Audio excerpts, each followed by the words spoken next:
Assalamualaikum warahmatullahi wabarakatuh. Perkenalkan, nama saya Ramadan Kashful Kalam. Di sini saya akan membacakan teks drama dari Syahdansyah Putri Kenanga.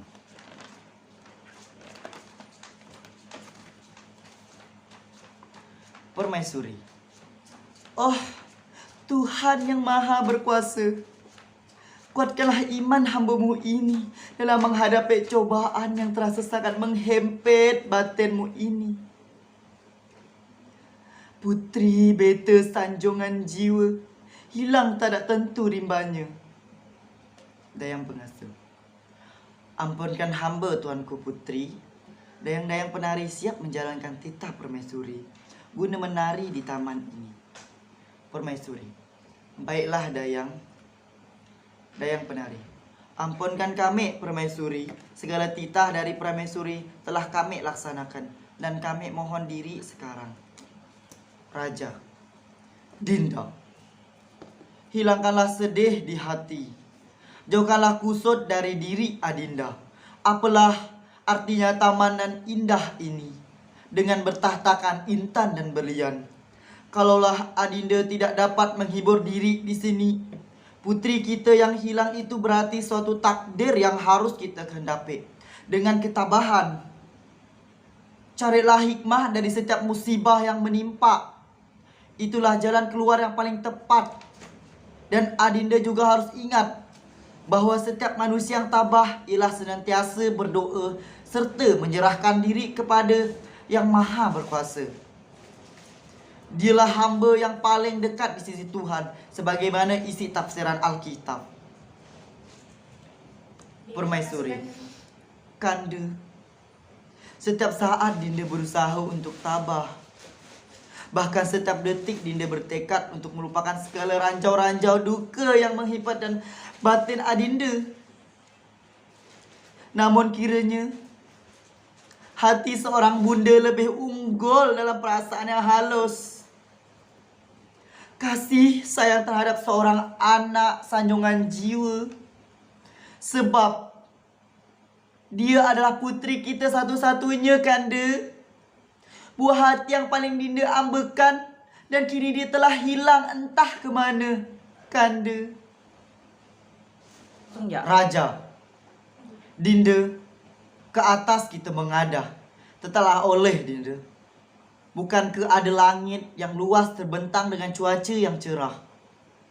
Namun kadang kala pula ada awan yang hitam membuat tak ada nyaman mata memandang. Dan hati pun risau dibuatnya. Itulah arti kias dari kehidupan manusia di atas dunia ini. Dan pada bumi kita berpijak, tanah pun beraneka ragam dengan jenisnya. Pilu dan suka, riang dan sendu memanglah sudah suratan bagi manusia yang tak dapat kita elakkan. Permaisuri. Kanda, emas dan intan sekalipun tidak akan dapat membius pilu duka dalam diri Dinda ini untuk menjadi riang dan gembira. Kanda, izinkanlah permintaan Dinda sekali ini saja. Titahkanlah kepada laskar perang dan pahlawan sakti untuk merencak di mana kegerangan putri kita itu. Tolonglah Kanda. Raja. Baiklah Dinda, ayolah kita balik ke istana. Kanda akan muafakatkan dengan para wajar menteri di istana. Raja. Apa kabar ya wajar menteri beta sekalian? Wajar menteri. Baik-baik saja ya tuanku. Raja.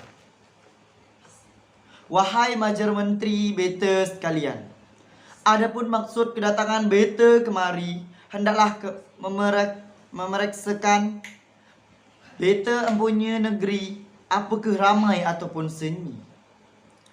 Tentunya terhadap bermacam ragam pembangunan di dalam negeri beta ini. Cobalah menteri bilangkan supaya senang beta empunya hati di dalam hati.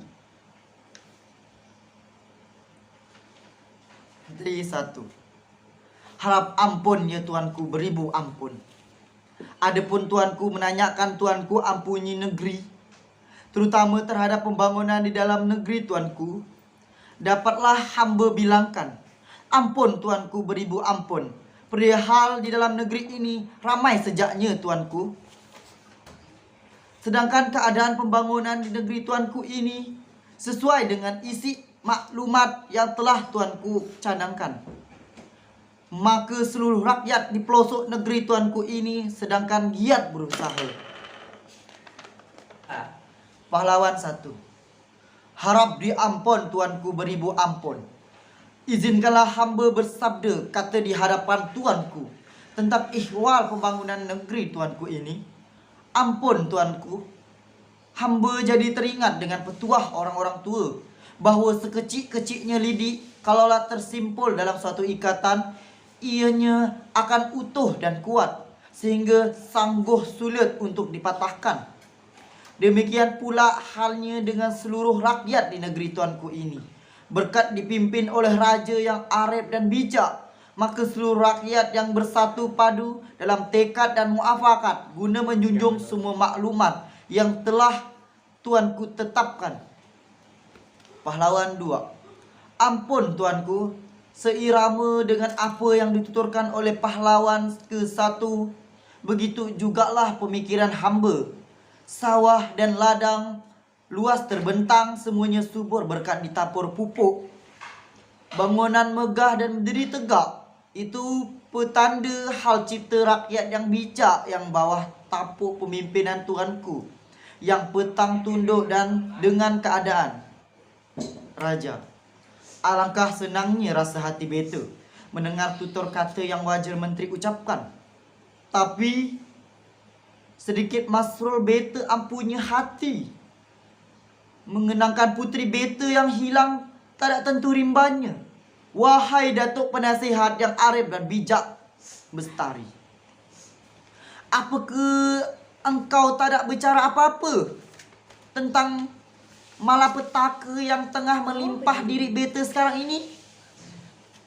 Penasihat, ampun tuanku beribu ampun. Apa yang patut hamba bicarakan tuanku? Raja, menyelamatkan beta dan permaisuri dari kegelisahan tentang puteri yang beta yang hilang. Menentukan jalan keluar misalnya dengan jalan yang bagaimana sehingga puteri beta dapat diketemukan. Penasihat, harap diampun tuanku beribu ampun. Izinkanlah hamba bersabda kata sesuai dengan pemikiran yang terkandung di hati beta. Ampun tuanku beribu ampun. Kalaulah sekira berkenan tuanku menerima paham hamba, hamba rasa cobalah tuanku bertitahkan kepada Datuk Adam untuk memukul canang dan memaklumatkan kepada seluruh penduduk di pelosok negeri ini. Semoga ada mampu untuk menemukan puteri tuanku. Namun sebelumnya, cobalah tuanku titahkan kepada ahli nujum istana untuk merawang dan meneramal sekali lagak. Penasihat, harap diampun tuanku beribu ampun. Izinkanlah hamba bersabda kata sesuai dengan pemikiran yang terkandung di dalam hamba. Ampun tuanku beribu ampun. Kalaulah sekira berkenan tuanku menerima paham hamba, hamba rasa cobalah tuanku titahkan kepada Tok Adam untuk memukul cadangan dan memaklumatkan kepada seluruh penduduk di pelosok negeri ini. Semoga ada yang mampu untuk menemukan puteri tuanku.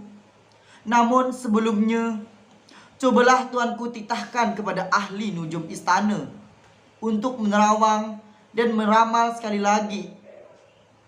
Mungkin sekarang ini firasat dan ilmu penujuman sudahlah semakin tinggi, sehingga ia akan dapat menebak dengan tepat di mana gerangan puteri tuanku itulah berada. Ampun tuanku, itulah menurut buah pemikiran hamba. Raja, baiklah Datuk Penasihat, beta sangat sependapat dengan penunjuk Datuk itu. Dan mungkin itulah kiranya jalan yang paling tepat untuk beta laksanakan. Perdana Menteri yang kedua,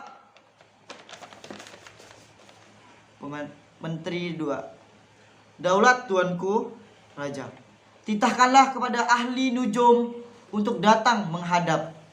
Menteri 2. Harap diampun ya tuanku, segala titah dan tuan akan hamba laksanakan sekarang juga. Raja, Datuk Penasihat, kalaulah sejak puteri beta tidak hilang 10 tahun yang lalu, tentu kini ia sudah menjadi seorang dara remaja. Namun apa daya, taman indah yang beta ciptakan untuk ia bermain-main, tapi taman itu pula lah yang mendatangkan bencana, sehingga berbuahlah duka dari beta dan permaisuri. Penasihat, harap diampun tuanku yang mulia. Memanglah kadangkala bencana itu datang secara tiba-tiba dan di luar kehendak manusia. Kadangkala pula sesungguhnya manusia itu senang memancing datangnya malapetaka. Tetapi tuanku, Paduka yang mulia, usahlah kita nak berkeluh kesah dengan pula sendu dan gelisah. Tabahkanlah hati, kuatkanlah iman. Itulah firman Tuhan di saat mana kita telah ditimpa suatu musibah.